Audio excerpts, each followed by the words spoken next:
l'infraction de viol sur une personne mineure à 30 ans contre 20 ans auparavant. La loi de 2021 visant à protéger les mineurs des crimes et délits sexuels et de l'inceste qui a créé de nouvelles infractions sexuelles. Aucun adulte ne peut désormais se prévaloir du consentement sexuel d'un mineur s'il a moins de 15 ans ou moins de 18 ans en cas d'inceste. Malgré ces progrès législatifs, le nombre de victimes de violences sexuelles, tout comme le nombre de condamnations, sont en augmentation constante depuis 2016. Si ces chiffres augmentent, c'est parce que nous détectons mieux, parce que la parole se libère. C'est aussi la preuve que les magistrats sont pleinement saisis des outils que la loi leur offre pour mieux sanctionner leurs auteurs. C'est aussi le signe que notre système est perfectible.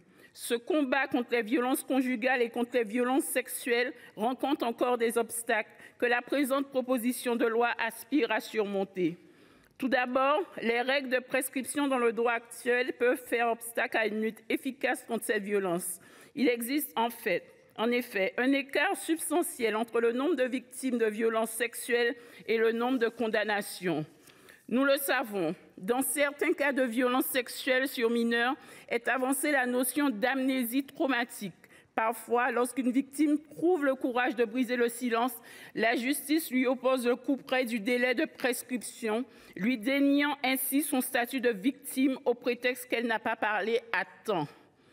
Pour ces raisons, nous soutenons donc le rétablissement de l'article 1er prévoyant l'imprescriptibilité de l'action civile visant la réparation de violences sexuelles commises sur mineurs.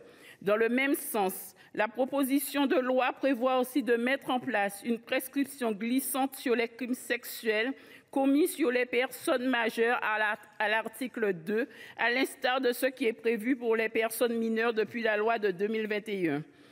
Cette mesure qui permet d'empêcher que la prescription protège des auteurs récidivistes ou multirécidivistes. Deuxième obstacle juridique, le droit actuel ne permet pas toujours de réprimer les schémas comportementaux qui s'apparentent à des violences conjugales. En effet, les violences conjugales peuvent aussi prendre dans des schémas comportementaux visant au contrôle ou à la contrainte utilisée par une personne contre le ou la partenaire ou ex-partenaire dans le but d'instaurer un état de dépendance, de subordination ou dans le but de la priver d'action. Le Royaume-Uni ou le Canada reconnaissent explicitement dans leur droit la notion de contrôle coercitif pour réprimer l'accumulation d'actes qui s'inscriraient dans une stratégie de contrôle dans un couple. Pour sa part, le droit français ne comprend pas de notion équivalente. Suite à une jurisprudence de 2024, le texte prévoit d'inscrire dans le code pénal une définition de ce contrôle et nous soutenons cette disposition modifiée par la commission des lois du Sénat. Autre enjeu crucial, celui de la lutte contre la récidive des condamnés. Si ce n'est pas l'objet de cette proposition aujourd'hui, je tenais vivement à en rappeler l'importance et souhaite que nous menions ces deux combats de front. Malgré quelques désaccords avec les positions de la commission, nous voterons naturellement en faveur de ce texte. Enfin, pour conclure, permettez-moi d'avoir une attention particulière pour nos outre-mer. En 2024, plus d'une dizaine de femmes ont péri sous les coups de violences dans les territoires ultramarins. Je souhaite saluer le travail de Justine Bénin, coordonnatrice interministérielle de la lutte contre les violences faites aux femmes en outre-mer. Elle a remis en novembre dernier au ministre François-Noël Buffet pour que les outre-mer soient à la pointe de la lutte contre les violences à l'encontre des femmes. Enfin, Madame la ministre, permettez-moi de saluer l'inauguration et l'ouverture de la Maison des femmes de Guadeloupe le 8 mars dernier, journée de la femme, espace d'écoute, de ressources et de solidarité. Cette maison est dédiée aux violences intrafamiliales. Cette maison dédiée aux violences intrafamiliales reste la volonté de notre président de conseil départemental, M. Guy Losbar. Nous comptons sur vous, Madame la ministre, pour poursuivre et amplifier ce travail.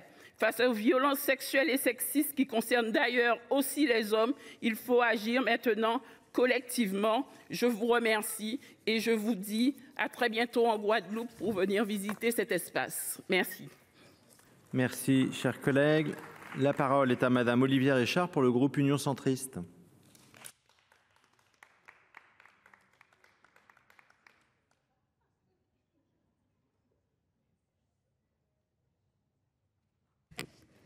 Monsieur le Président, Madame la Ministre, Madame la Présidente de la Commission des lois, Mesdames les rapporteurs, mes chers collègues. Il y a quelques mois, alors que je me précipitais vers le métro, j'entends une femme parler au téléphone. Elle ralentit devant moi et sa voix monte dans les aigus, marquée par une angoisse manifeste qui m'a alertée. Elle parlait vite et répétait « Je ne comprends pas ce que tu attends de moi ». Pour finir par lâcher, ça fait 24 ans que je te préviens quand je sors du travail. Je t'appelle tous les soirs pour te dire que je rentre. Je rentre toujours directement. Je n'ai jamais été en retard. Je ne comprends pas ce que tu attends de moi. Elle était désemparée. Elle était à bout. Sa voix, son angoisse m'ont marquée. Mes chers collègues, j'ai depuis pu mettre un mot sur quelque chose qu'on sent intuitivement comme toxique, sans pouvoir l'appréhender totalement. C'est un pas important que nous faisons aujourd'hui. Le contrôle coercitif, c'est un crime contre la liberté. C'est vouloir contrôler l'autre, c'est abandonner petit à petit son autonomie pour